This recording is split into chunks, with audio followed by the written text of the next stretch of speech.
Di CNBC Indonesia dan masih bersama saya Direktur Utama Bank Syariah Indonesia Bapak Heri Gunardi. Pak Heri, kita lanjutkan kembali diskusi kita. Tadi yang menarik Anda katakan adalah bahwa kita sudah di depan gerbang nih Pak untuk masuk ke dalam 10 besar bank syariah di dunia begitu. Nah, kemudian tadi sudah disebutkan begitu terkait dengan langkah-langkah yang perlu dilakukan. Tapi kalau kita lihat kemudian dari segi peta persaingannya sendiri seperti apa sih Pak?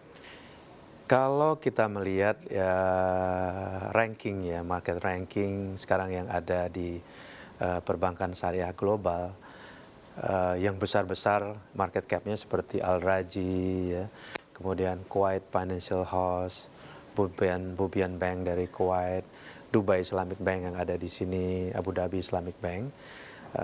Kami melihat bahwa memang bank ini kalau dibandingkan usianya dengan BSI sudah lebih lama kan, sudah range waktu mereka beroperasi lebih lama.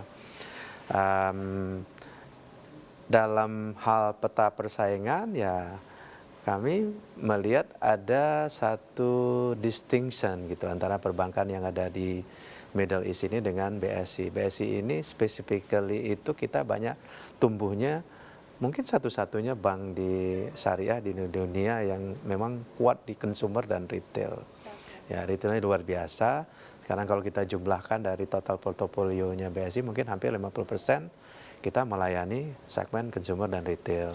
Nah, sisanya terbagi-bagi di SME, kemudian di wholesale banking. Wholesale banking itu terdiri dari corporate dan juga komersial. Nah, kecepatan kita dalam bertumbuh baik dari sisi organik maupun non-organik ya, misalnya ada kesempatan untuk aset purchase misalnya, tidak hanya dengan bank tapi juga dengan multi finance misalnya, membiayai untuk pembiayaan mobil dan lain sebagainya, itu juga kita jajakin ya. Dengan demikian harapannya pertumbuhan tadi itu tidak 1+1+1 jadi 3, tapi 1 lompat jadi 2, jadi 4, yang eksponensial jadi 6, jadi 8 dan seterusnya. Itu harapannya seperti itu. Oke, kemudian kalau dari BSI sendiri mungkin evaluasi-evaluasi yang perlu dilakukan, perbaikan baik dalam segi internal maupun juga dari diperlukan dukungan dari pemerintah seperti apa sih Pak agar bisa lebih go internasional lagi? Iya, dari internal tentunya kita terus berbenah ya, memperkuat infrastruktur kita, terutama dari sisi teknologi, seperti beberapa kesempatan saya sampaikan bahwa bank ini baru saja merger ya, jadi kita harus memperkuat digitalisasi yang ada di BSI.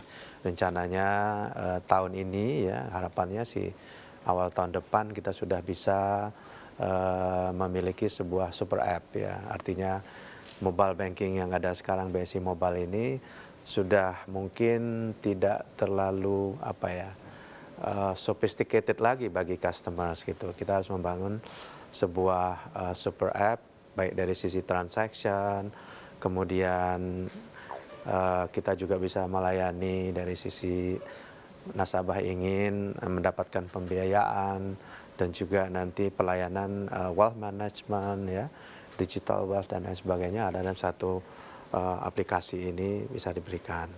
Kemudian kami juga memperbaiki operationnya kita agar menjadi sebuah bank yang memiliki operasional excellent ya, sehingga dengan demikian pelayanan SLA turnaround time kita untuk melayani customer itu jauh lebih baik dan lebih cepat dibandingkan dengan sebelumnya.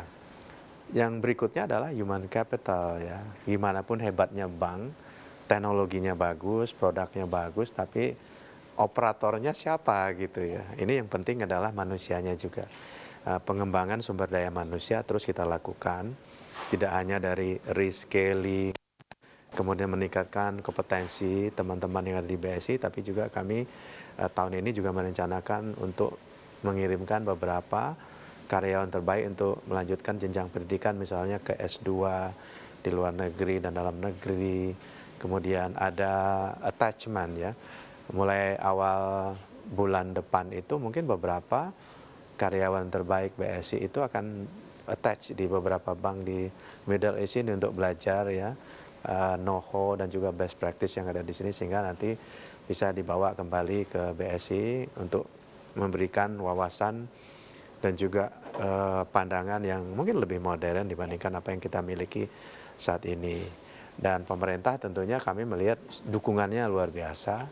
Mudah-mudahan dukungan ini terus berlanjut ya, baik itu dari regulator, OJK, Bank Indonesia, kemudian dari KNEKS, Komite Nasional Ekonomi Keuangan Syariah, dan juga asosiasi-asosiasi yang lain, ASBISindo dan lain sebagainya, sangat mendukung bagi pertumbuhan ekonomi dan keuangan syariah di Indonesia, dan memang saat ini kondisinya sangat kondusif. Oke, nah dengan tadi ya dukungan dari pemerintah yang juga luar biasa, seperti tadi juga disebutkan bahwa ini juga jadi cita-cita tentunya bagi pemerintah untuk mengembangkan bank syariah di kancah global. Nah, menurut Anda sendiri nanti selain Dubai, kira-kira lokasi-lokasi mana lagi yang menjadi lokasi strategis nih untuk BSI mengembangkan sayap? Kami fokus dulu ke sini ya. Dubai ini adalah semacam apa ya, laboratorium kita. Kita ingin cabang ini cabang yang berhasil ya, profitability-nya bagus, nanti sampai ke satu titik license-nya yang optimal, kita bisa melayani nasabah Indonesia dan juga nasabah Indonesia yang ingin melakukan transaksi di sini ya, potensi seperti tadi saya sampaikan trade finance ya, FX transaction, termasuk juga ada syndication dan juga termasuk sukuk global, tentunya potensinya luar biasa. Dengan ada di sini ya mungkin bisa ke kiri ke kanan ya, di GCC country ini BSI bisa mengembangkan sayap.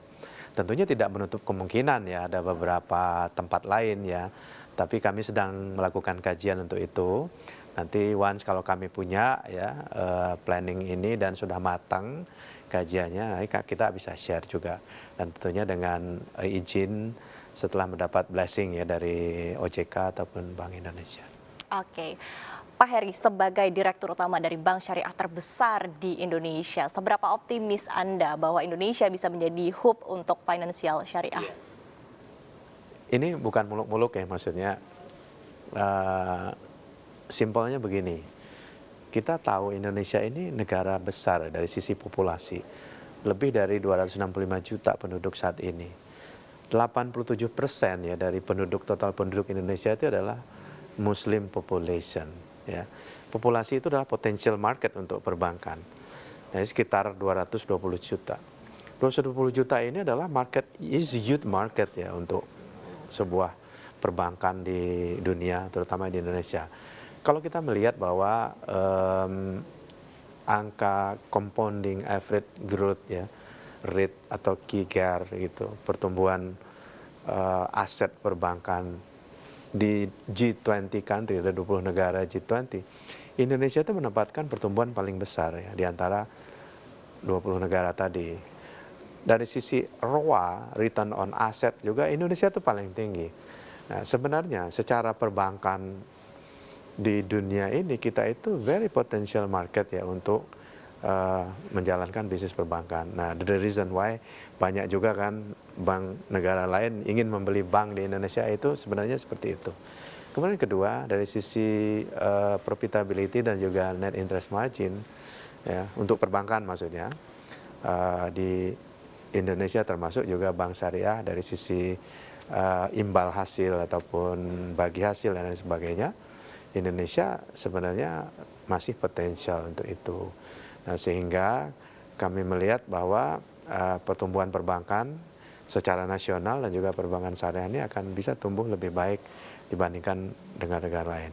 Ada satu data kami melihat bahwa selama kurun waktu 5 tahun belakangan ini, pertumbuhan DPK misalnya, perbankan syariah itu mengalami pertumbuhan 2 kali lipat dibandingkan dengan perbankan konvensional. Yang kami juga lihat selama pandemi ini tahun 2020-2021, memang perbankan syariah lebih resilient pertumbuhannya ya dibandingkan dengan market gitu. Secara persentage, apa mungkin karena base-nya kecil gitu, persentage-nya besar, tapi ini adalah satu sinyal positif bahwa ada harapan ya bagi pertumbuhan perbankan syariah di Indonesia. Oke, tapi intinya kita memiliki power begitu, kita memiliki base fondasinya begitu untuk mengembangkan. Tadi saya lupa satu lagi gitu, tidak hanya penduduk tapi juga tadi value chain halal itu kan jumlahnya sekitar 4.300 triliun. Ini kan besar banget gitu. Jadi kalau ini nanti terutilize dengan baik, terkoneksi dengan baik dengan perbankan syariah yang ada di Indonesia, bukan tidak mungkin ya kita menjadi salah satu negara player yang dari sisi tidak hanya pembiayaan tapi juga transaksi dan volume transaksi perbankan syariah di Indonesia akan menjadi termasuk besar gitu dibandingkan dengan negara-negara lain. Oke, luar biasa sekali dan tentunya kita harapkan ya Pak agar cita-cita baik dari BSI maupun juga dari Indonesia untuk bisa menjadi financial syariah hub di tanah air dan juga tentunya untuk go internasional ini bisa tercapai begitu ya, goals-goalsnya ini juga bisa dipenuhi tentunya. Terima kasih yang luar biasa Pak Heri atas waktunya bersama kami CNBC Indonesia, sukses dan sehat selalu untuk Anda. Ya, dan demikian perbincangan kami bersama dengan Direktur Utama Bank Syariah Indonesia, Bapak Heri Gunardi, CNBC Indonesia Beyond Business.